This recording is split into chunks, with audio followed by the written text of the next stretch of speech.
Welcome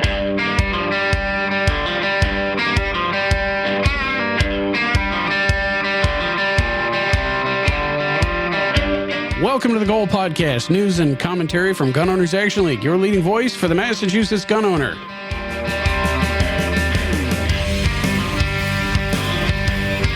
I'm Jeff, across the table from Garrett. You made it back from your trip? I did. Hanging on by threads, though. I'm pretty gassed. Yeah, no, spent a weekend in California to see Pops for his 80th birthday. That was cool. Some other family came in from other parts of the, Oh, he's almost old enough to run for president. Almost. He's getting there. A young whippersnapper. A few more years and he'll be ready. What's going on in your world? Just trying to beat the heat. Yeah, it's just been disgusting. But we press on.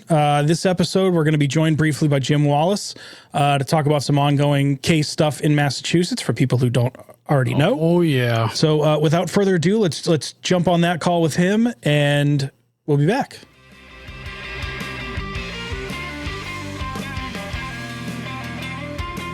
All right, so joining us tonight, we have Jim Wallace, Executive Director, Gun Owners Action League, the boss himself. How's it going, boss?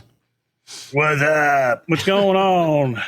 I thought we would have a summer break from the abhorrent way that we're treated in this state, but it doesn't seem to be. It's almost like they heated up during the summer and said, you know what? Let's have a margarita and screw with the Second Amendment in Massachusetts, It kind of seems that way, doesn't it? With still no clarity as to what the laws mean anymore, but they are, in fact, enforcing some of them selectively. That's for darn sure. Yeah, selectively. So let's talk about that.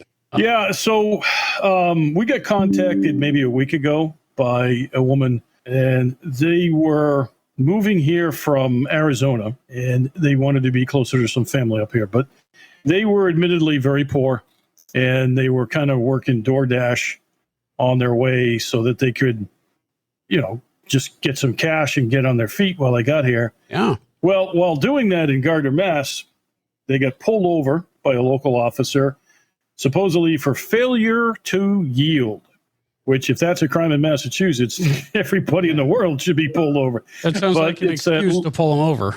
All right. So Arizona license plate. Yeah. So they ran the plate. The officer ran the plate, found out it was expired. So they said, okay, we're going to have to tow the car. Well, these people had all of their possessions in the car, including firearms that they lawfully owned in Arizona. So long and short of it is, he was placed under arrest. Thank God she wasn't, but he was. And he is now being detained without bail because the state has declared him to be a dangerous person under the dangerousness statute in the Commonwealth thereof, because a standalone in that dangerousness statute is mere possession of a firearm without a license, with no underlying issues, no criminal record, no criminal intent. Otherwise lawful person. Here's an Air Force veteran, clean whistle. He has a CDL license in Arizona, so he's, not a maniac. Right. And here he sits in Worcester County Jail with no ability to post bail. So we are desperately trying to help them. We are engaging one of our top criminal defense and Second Amendment attorneys and to see what we can do. Because to me, that's an abomination. You cannot put somebody in prison for simple possession and simple exercising of a civil right. Right. I've said for years, because even some of our members, just enforce Bartley Fox. No, don't enforce Bartley Fox. Yeah, no. So maybe a civil fine, but not prison. This is a paperwork infraction. It's like failing to have a license. It's like, do you throw somebody in jail when they vote, without having their trial? Well, it sounds to me. Come on, this is simple possession of a firearm. I mean, it's not like the guy was knocking over a packy, right? Or threatening anybody or making any other issue. He just happened to have it in his car because he was moving from across country. Well, it sounds to me like this was a genuine either mistake or misunderstanding of laws, rules, and procedures that pertain specifically to Massachusetts. Because if he had been in New Hampshire, Maine, or Vermont, it would have been a non-issue. Was that from Gardner? That's what, 20 miles? Yeah, somewhere around He's there. a 20-minute drive away from saying, hey, your plates are expired. Here's a ticket. We're going to tow your car, and best of luck to you. Yeah, unfortunately, during this process, he had a public defender who chose not to even mention the Second Amendment or Bruin during these hearings, and was even appealed up to Superior Court, and they said, nope, dangerous person. It's under the statute. We're not going to do anything about this. He's going to remain in jail. So there's a couple other interesting factors. Is he a resident? Is he a new resident? Is he a non-resident traveling through? So that has yet to be determined. The other thing is the district attorney has all the leeway in the world. Yes. You know, it's like the Scott Hayes issue, self-defense shooting. Yep. Where the Middlesex district attorney charged him up the wazoo, destroyed his life, and then in the end said, yeah, you know what? If you meet these little tiny conditions, I'm going to drop all the charges. Right. Well, meanwhile, the damage is done. Right. But, it's like, oh, thank you for beating the crap out of my life and then just going away. The other piece is, even if we can make the dangerousness go away, his bail could be $1 million. Who knows? Which there's no way he's going to be able to afford, or his family. Of course not. So one way or the other, he's sitting in jail unless we can get these charges dropped, which they should have been already. If we lived in a reasonable state, it would have been a case of, oh, you're new back to the state? Oh, you used to live here years ago, but the laws have changed. So you know what? We're going to have to hold your guns, but let's get you set up so you can apply for a license. Why doesn't that happen? Right. You have a couple of paths you can go down. One is the reasonable, hey, let's treat him like a human being path. Like I said before, it's not like he was knocking over a packy or anything. It was a simple mistake. You correct the guy, you let him fix it, and you move on. You don't have to throw the guy. Well, honestly, if he was knocking off a packy and had a criminal record, he'd have been out of jail already. They would have pled. Seriously. They would drop the gun charges and plead him out. Yeah. No, they would have given him bail. I mean, look at the people that give bail. And they're not allowed to actually have a cash bail anymore because it affects the poor. Well, here's a poor guy, a U.S. Air Force veteran. He's going to kill me for saying Army. U.S. Air Force veteran, rotting in prison. Unbelievable.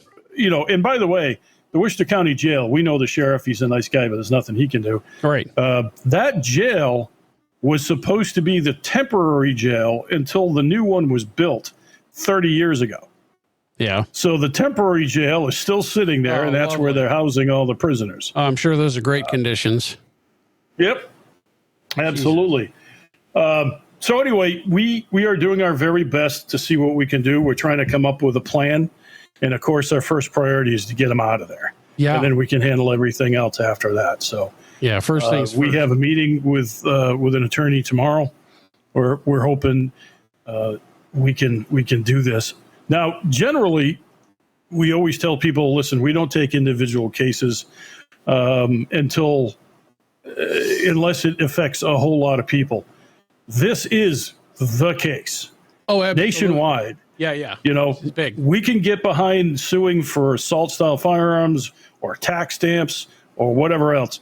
But if we can't stop people from going to prison with no underlying factors and no criminal record for mere possession and exercising a Second Amendment, all that other stuff doesn't mean anything. Right. He's facing, 11 charges in total over possession of a firearm? Well, it depends.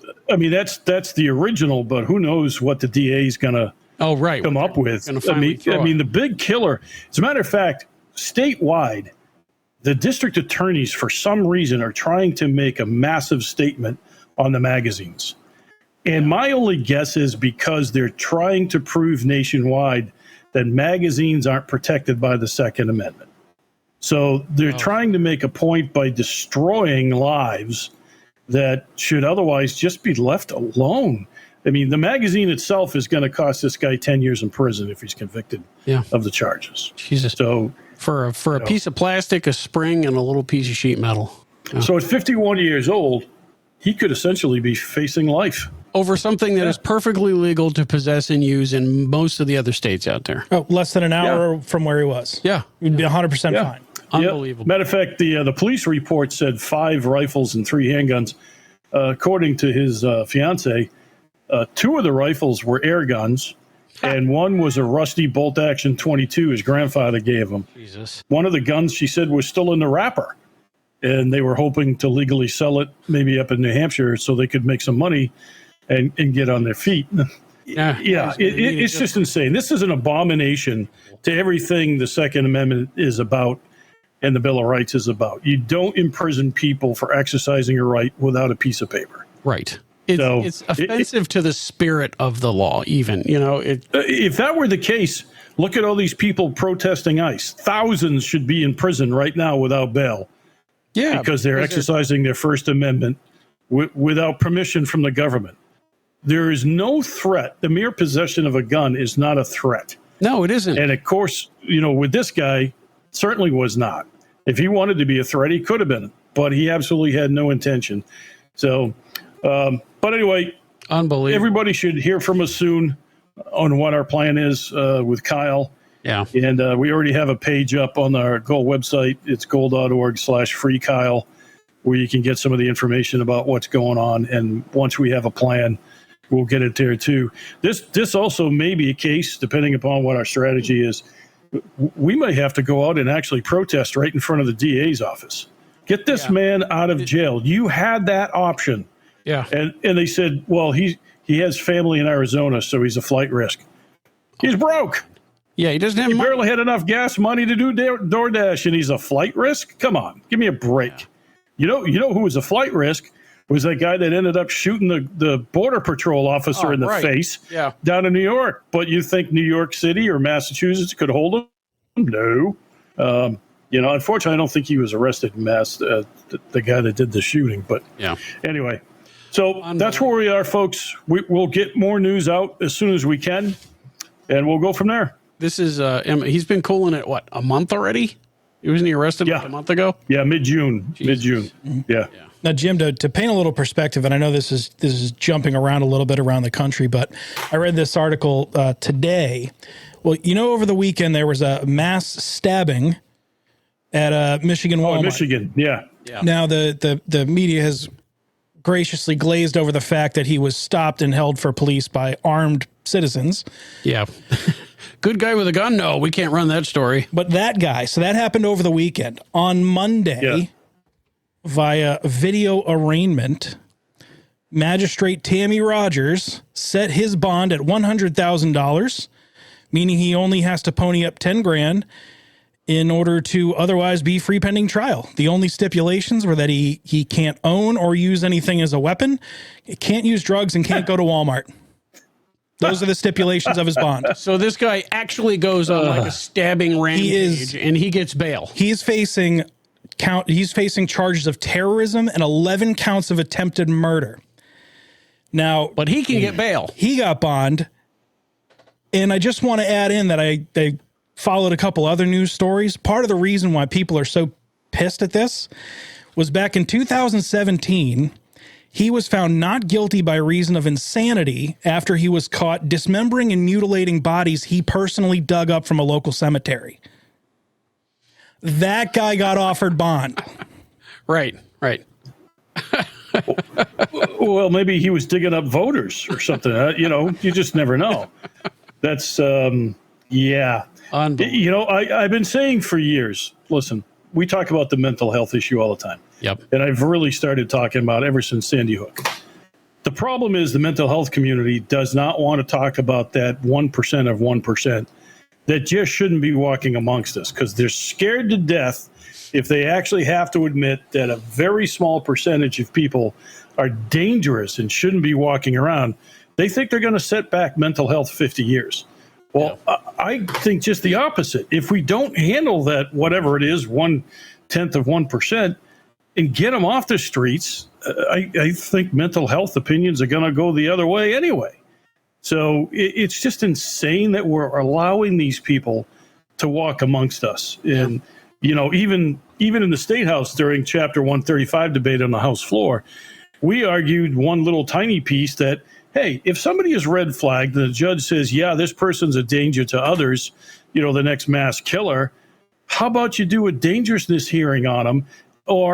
And how about you do a Section 12 mental health evaluation for 72 hours. Yeah. We were flat out called racist on the House floor for trying to make that happen. You can't They called it a racist dog whistle right on the House floor. What does race have to do with that whatsoever? Nothing. Well, nothing. But it's their go-to card. Yeah. So right. That's how they close down debate, is by calling you a racist. Yep. Oh my God. It's incredible the lack of continuity nationwide on this, and even within the Commonwealth, the fact that violent criminals are being released all the time. Hey, let's take a look at those 110 they just dropped the charges on because they couldn't give them a public defender. How about we check those out? Some of those were any of them violent offenses. Did any of them get a dangerousness hearing? Yeah. I doubt it. Some of those 100 are in there for like assault on a police officer and violent charges that they're facing, and they're going to be turned loose. Meanwhile, this guy is dangerous, and he's sitting in prison for a month now. Yep. Unreal. Nothing. Well, we're pulling for you, man. Hopefully you got to get out of there pretty quick. This is bullshit.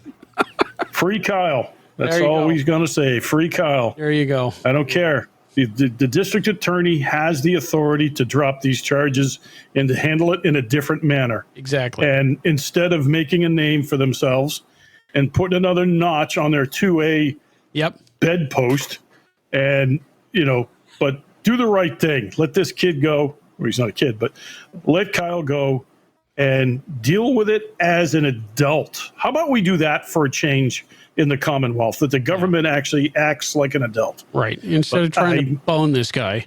So this is just real briefly. This is emblematic of a bigger problem, like you were saying earlier. And to anybody who would say, why you cherry pick this case and not mine or my friends, or why this case in particular, because it does have impact to the wider community. And the fact that this guy is getting jugged over a paperwork violation.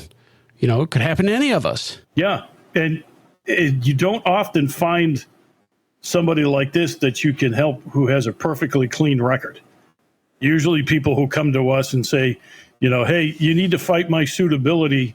Well, what'd you do? Nothing. Sure. What'd you do? I had one guy years ago, he kept saying, if you don't take my case, I'm going club to club and tell everybody you're a phony. And then he finally admitted, well, I only had 3 A and Bs against a police officer separately. 3. Okay. I told him, the pontiff himself comes over here and points your way. You ain't getting a license. I don't care. Yeah. You hit cops 3 different times. Well, they were not my fault. Yeah, I understand. I understand. Yeah. Most of us managed to avoid that situation once, even so. Yep. Well, Jim, one more time, if people want to keep tabs on this and follow up and follow the story, where can they go and where can they find more information? Just go to goal.org/free Kyle, and it's Kyle. Look at me, I can spell. Hey, good. So go there. We're not actually asking for funds right now. But if need be, we certainly will, because we need to act fast on this, and it's going to involve probably some coin to make this happen.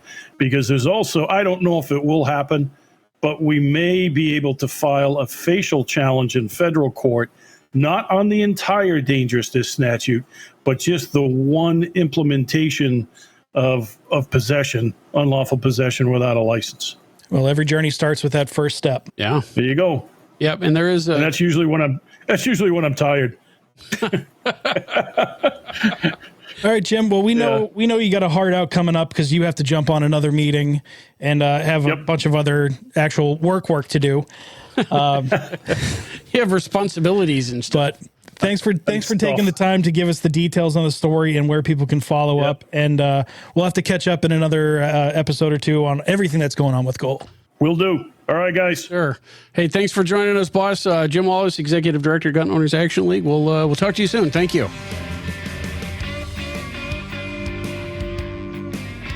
Cool. Good to hear from Jim. Yeah, he had to run off and he's got like meetings, media stuff, and media stuff, and the NRA, and who knows what else. So it was good of him to take a few minutes and join us tonight. Really appreciate that. Yeah, it's just so ridiculous. This whole situation is baloney.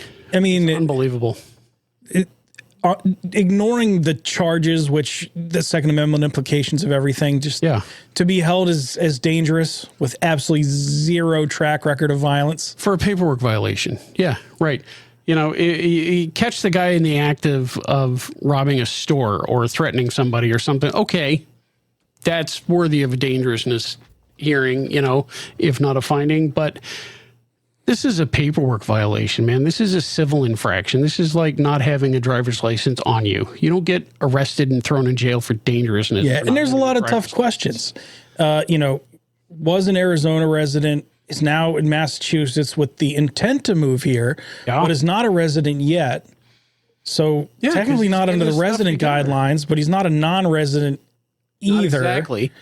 Yeah, because he's in transition. But as a non-resident, because didn't they just pass in Chapter 135 that non-residents, as long as they're in their vehicle, are kind of under this weird...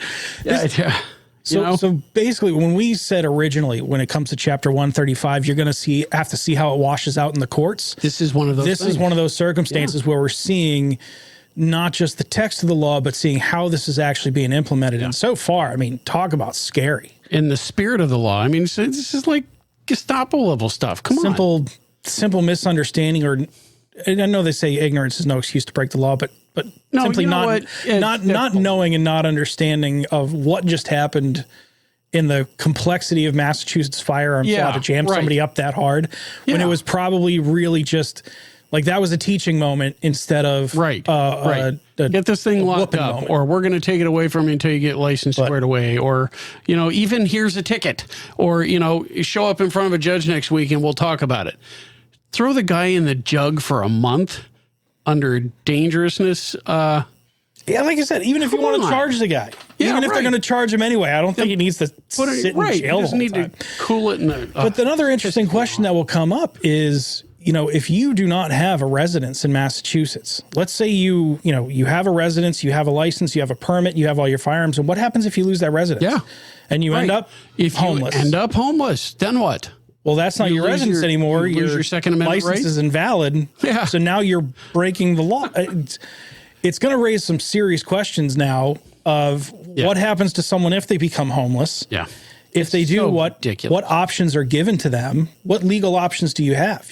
Yeah, it's such a, and this is just a kind of like, well, I hesitate to say unintended consequence, but it's just a kind of consequence that comes from these stupid, ridiculous, overbearing laws like Chapter 135 stuff. People who aren't criminals and who aren't doing criminal things are getting jammed up over stupidity, you know, over what basically amounts to a paperwork mistake. Well, as you like to say, it's not a bug, it's a feature. Yeah. The idea is not stopping criminals. The idea is stopping the Second Amendment as an activity in its entirety. But we will see how that goes. There's going to be a lot of work on it, and we'll see what we can do. We're going to keep a close eye on it because this is baloney. But in the scope of court decisions, there was maybe a good decision out of the Ninth Circuit. I don't know if you pulled any strings while you were there. That's right. I did it while I was in California. I called some of my buddies on the court. Yeah. But the Ninth Circuit Court of Appeals, so this is in the case of Road v. Bonta. Yep. It was just struck down California's ammunition background check law as unconstitutional under the Second Amendment. So yes, they did. This is not a minor ruling. It could reshape how states across the country regulate ammunition purchases. And it shows the Bruin decision is, in fact, rather easy to understand and follow. So for some background, back in 2016, California voters passed Prop 63, which set up a strict, stupid, I guess that's not in the law, but a strict background check system for buying ammunition. Under this system, every time a California resident wanted to buy ammunition, even a single box, they had to undergo a separate background check. It wasn't like a one and done. It was every transaction, every time. You know, you had to get that permission slip from the government every time you wanted to buy ammunition. And all the ammunition had to be purchased through California licensed vendors and face-to-face transactions. It means no shipments, no internet sales, no... You couldn't even travel to another state, purchase ammunition, and come back to California with it. Right. So Olympic shooter Kim Rode, along with a group of California residents and out-of-state ammo sellers, led the challenge to the law, and they claimed that the law violated their Second Amendment rights and also runs afoul of the Commerce Clause, which is Article 1, Section 8, Clause 3 of the Constitution, which grants the Congress power to regulate interstate commerce. Okay, and it also violates federal preemption laws. Their main argument is that ammunition is essential to making a firearm operable, right?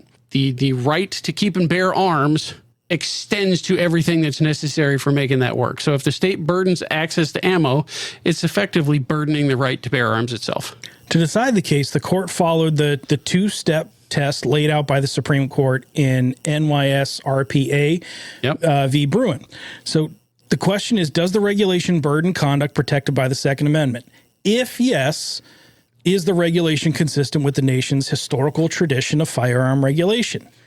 On step one, the court said, yes, the law burdens the right to keep and bear operable arms. No bullets, no functioning firearm. Seems pretty easy. That's easy to say that it's burdening the Second Amendment. On step two, the court found California failed. The historical laws the state relied on, like loyalty oaths from the 1700s, restricting disloyal citizens during the Revolution. If you got to reach that far back into the dustbin to find your justification. Well, they do talk about text, history, and tradition. So California is going to California. But the court ruled that they were not close analogs. None of them imposed recurring transaction by transaction checks like California's new law did. So the idea is, listen, if you are okay to own the firearm, we don't have to keep asking you if you're okay to own the ammunition to use it. Right. The 3-judge panel ruled 2-1 that the ammo law facially violated the Second Amendment. That means it's unconstitutional in every application, not just in specific cases. The decision affirmed a permanent injunction originally granted by District Court Judge Roger Benitez. That's the Saint Benitez. Saint Benitez, yeah. Meaning the law can't be enforced at all. Judge Sandra Akuta, writing for the majority, stressed that requiring a background check every time a law-abiding citizen buys ammo is a meaningful constraint on the constitutional right to keep and bear arms. And she wrote that the right to keep and bear arms includes the right to keep and bear operable arms, which requires ammunition. That's right. Very common It's sense. the same reason you can't say, well, you can own a gun, but you're not allowed to put it together. Or you can have a car, but you can't get gas for it. Right. So Judge J. Bybee was the dissenter. He said this case shouldn't have even gotten past step one of the Bruin test. In his view, the law imposed only a de minimis delay. Oh, come on. A small inconvenience that didn't rise to the level of a constitutional issue. He pointed out that in most cases, the background check costs, it wasn't an insignificant cost. It takes about a minute. He argued the majority ignored how many shall issue licensing regimes approved by the Supreme Court in Bruin resembles California's approach in principle. Well, we knew that those little comments in Bruin were gonna be used by people like this. So this ruling is one of the first federal appellate decisions to apply Bruin to ammunition, not just guns.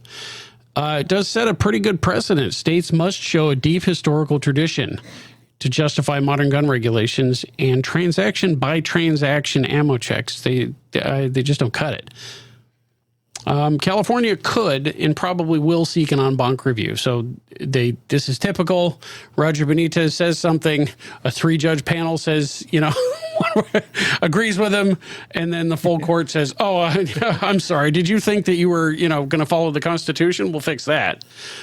So eventually this is yet another one that's probably going to be shot down by the full court, but it's going to be set up, therefore, to be sent up to the Supreme Court. So for the moment, the court has pretty clearly said you can't just turn every ammo purchase or firearms-related purchase, for that matter, into a criminal background check without violating the Constitution. Yeah, it's an interesting step towards the discussion of not just the firearm itself, but the accoutrement that comes with it that they're trying to ban nationwide. So we will see how that goes. It is worth following. We will see what California does next. Talking about expending ammunition. The P320 saga continues. There's been so much that happened in the last couple of weeks where... Come on, man. You get it? Expending ammunition, right? I got it. Willingly or unwillingly. Trying to ignore it. But there's been a lot that in the last couple of weeks, we talked a little bit about the P320 last episode. Yeah. Few things have happened since then. Momentum has been building because we have been talking about this for like a couple years now off and on, right? Well, something will happen and it kind of goes away. But over the last little bit, things have been building up quite a bit. Well, as of July 21st of 2025, the U.S. Air Force Global Strike Command has suspended all use of the Sig Sauer M18, which is the military designation for their version of the P320. Yep. This comes after another alleged uncommanded discharge, this one being fatal. An airman from the 90th Security Forces Squadron at F.E. Warren Air Force Base died after their sidearm reportedly fired without the trigger being pulled. Spokesperson Charles Hoffman stated the suspension is out of an abundance of caution and will stay in effect while investigations are conducted by the Air Force Office of Special Investigations. In the meantime, the M4 carbine will be issued as a temporary replacement until the M18 is evaluated across the command.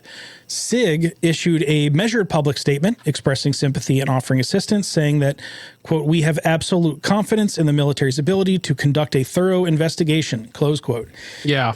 It was a noticeable shift. That's different. From their more combative tone back in March when they stated rather emphatically that the P320 cannot under any circumstances discharge without a trigger pull. That is a fact. You and I on this podcast said very publicly that was going to come back and bite him. You know, you never say never, never say always. Yep. In the same statement, critics of the pistol were dismissed as uninformed grifters pushing an anti-gun, anti-SIG agenda. Since that March statement, a few things have chipped away at that confidence as an FBI ballistics research facility report from 2024 showed that under specific conditions, they were able to somewhat reliably reproduce uncommanded discharges, both in a P320 from a Michigan State Police discharge incident and in a brand new M18 straight off the shelf. That's the one we talked about last episode. And you remember, yeah, exactly. We did a kind of a deeper dive into it last episode. Yep. And we'll come back to that in a minute. So then came Immigration and Customs Enforcement. They issue a directive to phase out the P320, and now the U.S. Air Force is conducting its own investigation.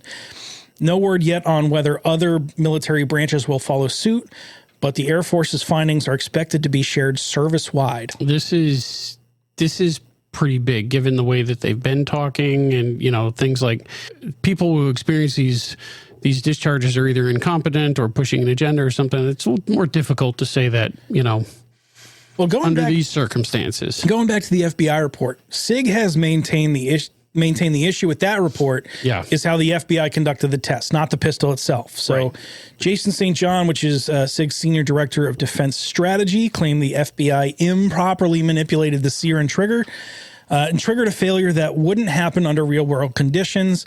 The SIG's engineers built their own test fixture and, unsurprisingly, were unable to replicate the FBI's results. St. John argued that any issues can be resolved not by replacing the P320, but by changing holsters and pistol-mounted lights to prevent what they feel are the holster intrusions that are causing these discharges. Yeah, they're still maintaining that it's that they're trigger activations. That somehow, some way, somebody is managing to activate a trigger. So meanwhile, in Washington State, the battle has shifted into legal territory. The state's Criminal Justice Training Commission banned a 320 after a training incident back in the fall of 2024 when a recruit's sidearm allegedly discharged as it was being drawn from the holster, where multiple witnesses claimed the recruit's finger was indexed properly away from the trigger. The commission temporarily banned the gun, investigated, and ultimately made the ban permanent, finding a lack of definitive proof one way or the other to be concerning enough to keep the ban out of an abundance of caution. SIG responded with a lawsuit. They argue the commission overstepped its authority, ignored rulemaking procedures, relied on, quote, unproven theories and a handful of isolated incidents, close quote. SIG insists that the P320 is mechanically incapable of firing without a trigger pull. And beyond reputational harm, they say the ban disrupts officer trainings for those still being issued the P320, which, by extension, jeopardizes public safety. The lawsuit seeks to overturn the ban, silence the commission's executive director from making further public comments on the matter, and covers SIG's legal costs. So shift it over to Wyoming. Now let's talk about, there was a recent video that has come out on YouTube that has gone, I don't know if viral's the word, rather popular, at least for the Second Amendment circles, from a channel called the Wyoming Gun Project. It's an independent test that's kind of raised some eyebrows. In the demonstration, a post-upgrade P320, oh, I did see this, completely stock internally, was tested using a mechanical rig. Yeah. So the guy used a small screw and was used to simulate a partial trigger press, just enough to remove any pre-travel, what many would refer to as staging a trigger. And for those unfamiliar, for those unfamiliar with the term or idea of staging a trigger, you could equate it to like a ready position in any other sport, like knees bend, weight forward, head up, that sort of thing.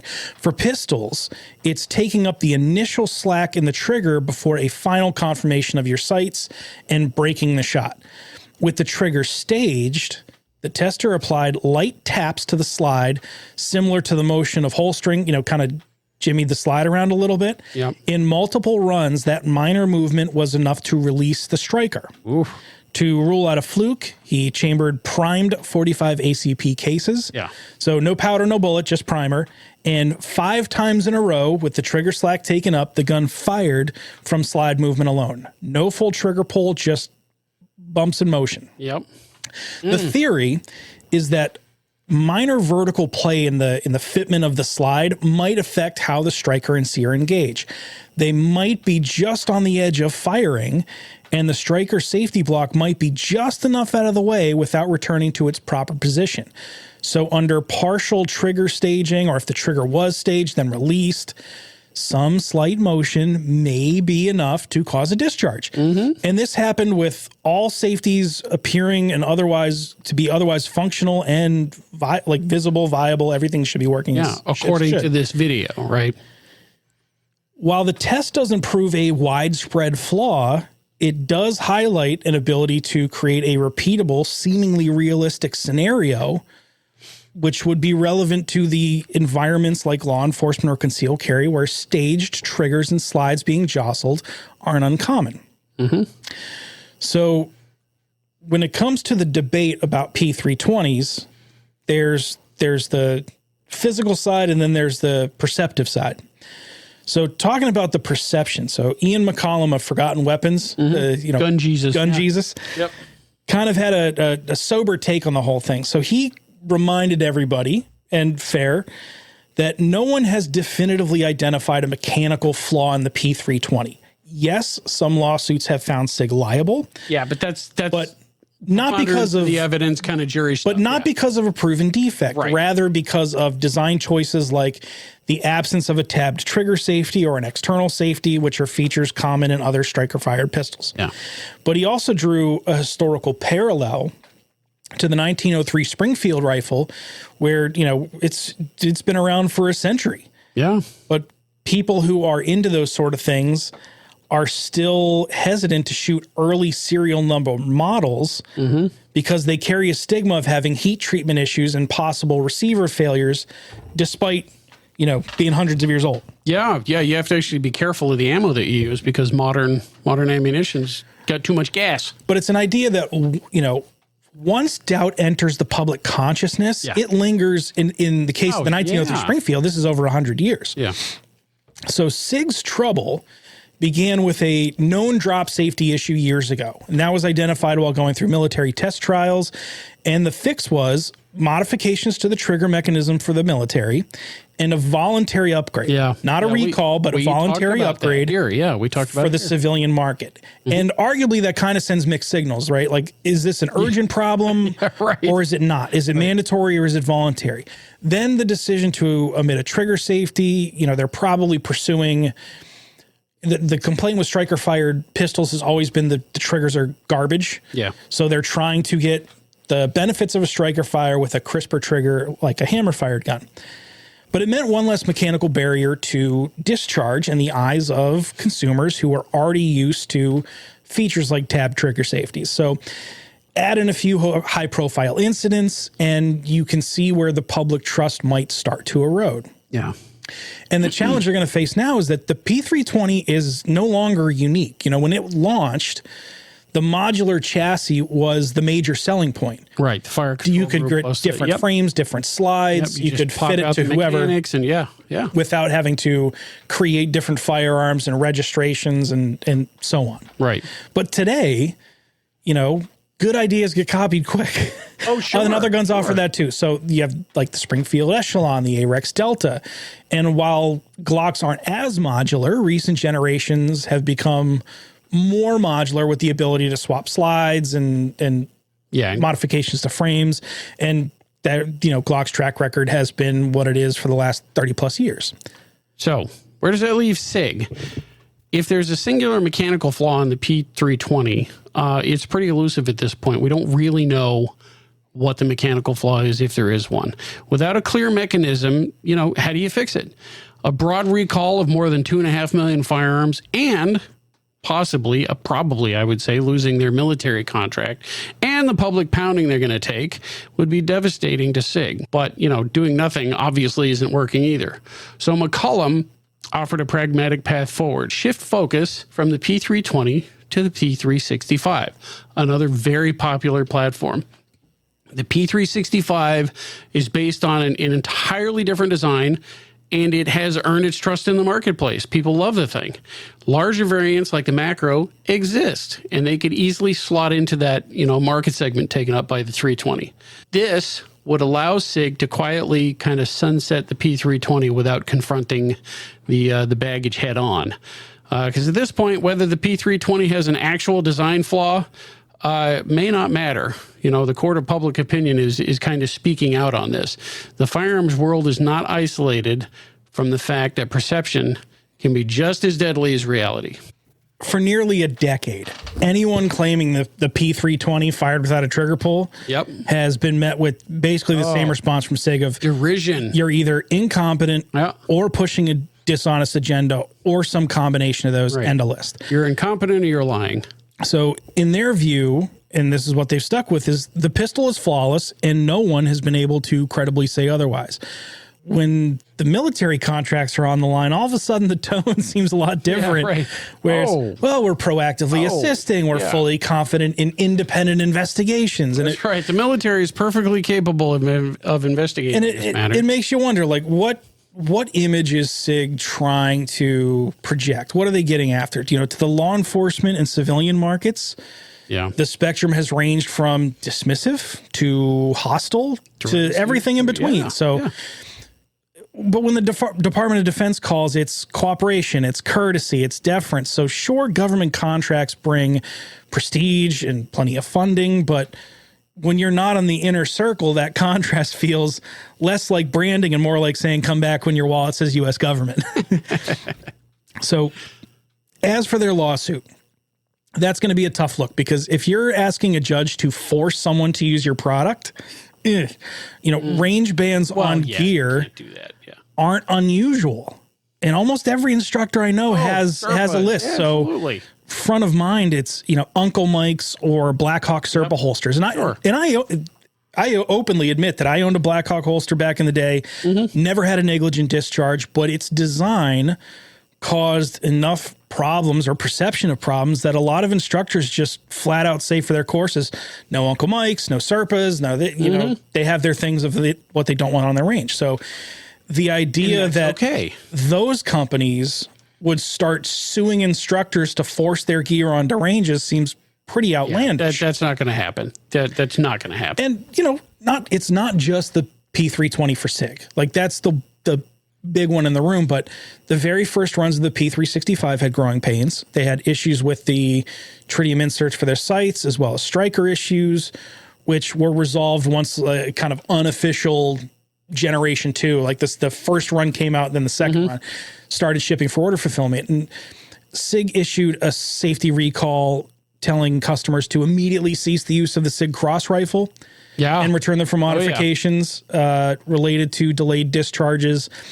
And even the Michigan State Police incident that sparked the FBI BRF testing, they reported that a batch of pistols they received came with out-of-spec triggers, and that's a point SIG didn't dispute at all.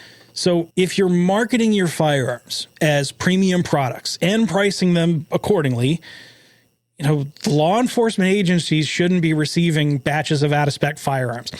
Customers shouldn't have to wonder if they purchase, if they invest in the latest and greatest, how long will they have it before a safety recall or, you know, put the bunny quotes around voluntary upgrade Yeah, right. Sends it back to the factory. And doubly so if they're supposed to be betting their life on that firearm based on the manufacturer's reputation. And they certainly shouldn't wonder that if they do have a problem, they might be publicly smeared as an incompetent anti-gun shill. Yeah. So at this point, I don't know.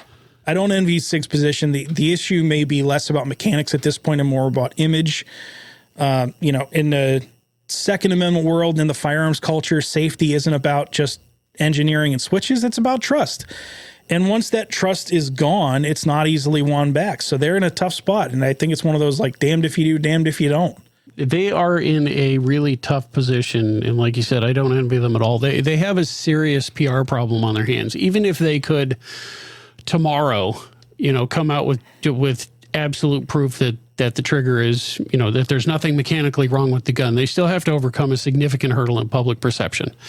The fact that all of these dominoes are falling and they seem to be speeding up, this is gathering momentum.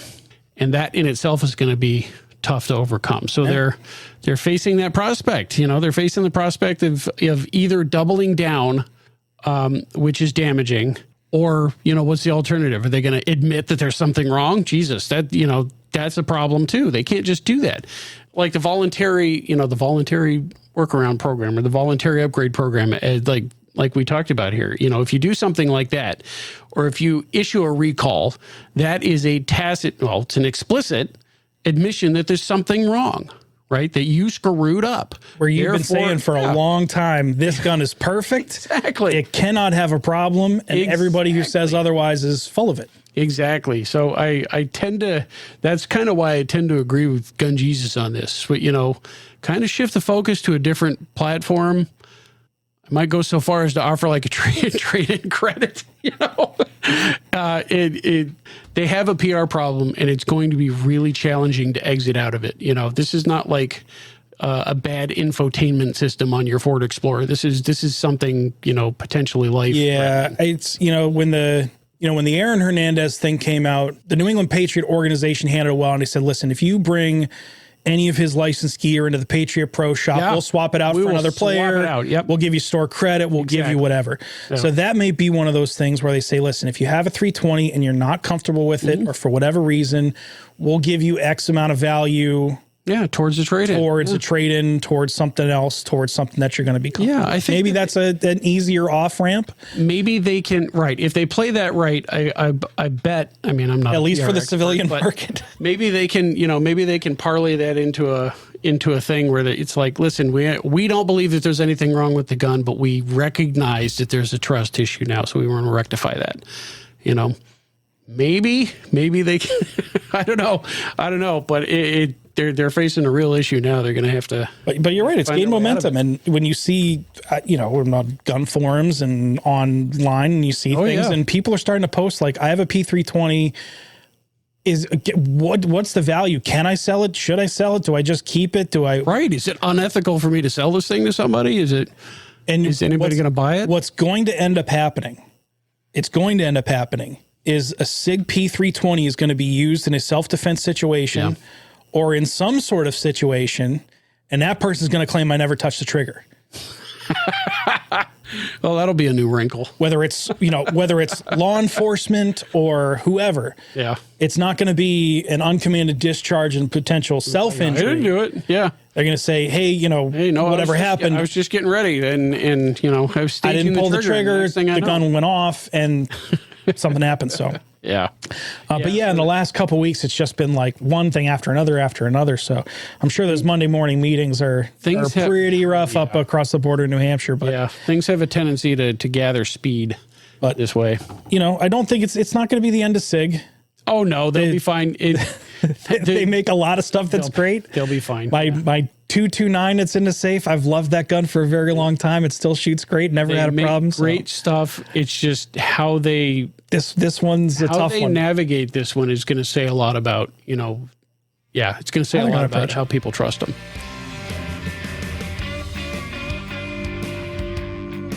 So switching gears, we're continuing the American Battle Rifle series. This time we're talking about Harper's Ferry. Yeah, we've made it a whole 30 years. So the Harper's Ferry 1803 was what replaced the 1795. So you got to you picture, it's 1803. Yep. You have a young American republic. It's issues of westward expansion and economic development and international relations. I mean, you got to think that that's part on the table. You're a brand new country on the world market. Trying to make a name for yourself. You have to rebuild something with Great Britain. You can't ignore them. No, you can't just not have a relationship with the other largest economy in the West. And at this time, the U.S. just paid $15 million. $15 million for 828,000 square miles of the Louisiana Purchase. That's a lot of square miles.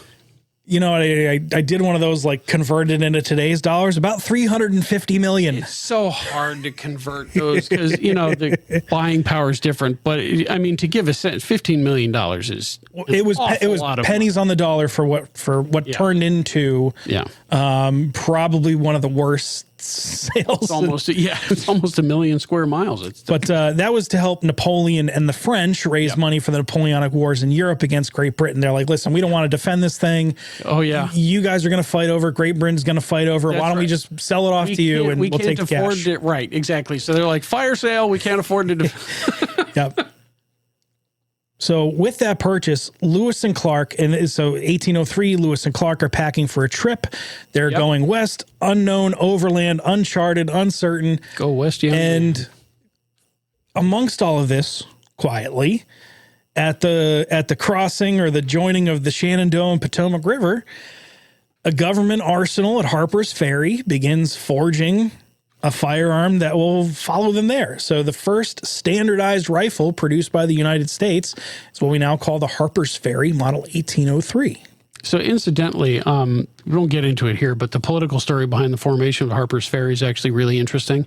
So if you wanted to go into like a little Wikipedia dive or an article dive, it's actually a very fascinating story because Harper's Ferry is more political than pragmatic. Of its location, close to the capital, all that good stuff. So anyway, look into it. It's a really cool story. But for our purposes today, we're going to dig into the weapon that was more than just a firearm, but at the time it was a political statement. So enter the federal armories. In 1794, Congress authorized the creation of two national arsenals. One in Springfield, Massachusetts, that we're aware of, right? It's local to us, and the other in Harper's Ferry in what was then Virginia, which is now West Virginia. Their mission is to standardize and mass produce, equip the Republic's troops with modern arms made by Americans on American soil, and such efforts brought us the likes of the Springfield 1795. While they were busy producing the Model 1795, the Harper's Ferry Armory got to work on its own designs. The Harper's Ferry Model 1803 was its firstborn. It was a rifle with spiraled grooves cut down the bore of the barrel, explicitly designed not just for war, but for the wilderness.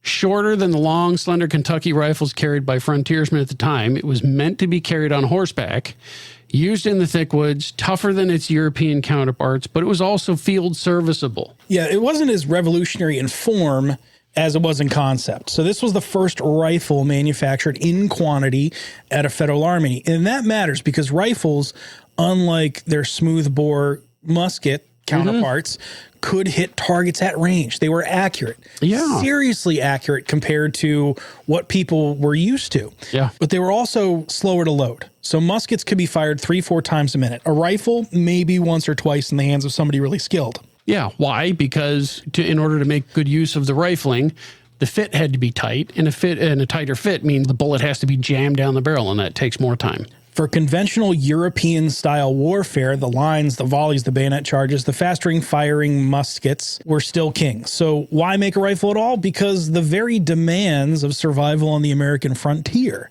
In the dense woods, rugged hills, and rolling river valleys, traditional European unit tactics didn't really cut it. You needed sharpshooters and scouts and militia and people who could fight from cover, pick off officers, harass supply lines, the skirmishers. In short, you needed the kind of firepower the rifle could offer. Not to mention it was smaller, lighter, and more maneuverable, and just more accurate, and shooting a smaller round. So more bullets that were more effective. So the Harper's Ferry 1803 was born into this tactical gap. So it was a 54 caliber flintlock. It had a 33-inch barrel and a half-stocked walnut frame. It was short enough for maneuvering in dense brush, but still long enough to stabilize a shot. Its iron-mounted hardware gave it the durability it needed, and though early production was limited, the 1803 represented a shift in the mindset. It showed that the U.S. military was thinking about the kind of war it might have to fight in the future instead of the wars it fought in the past. Yeah, unit tactics change, and there's a struggle.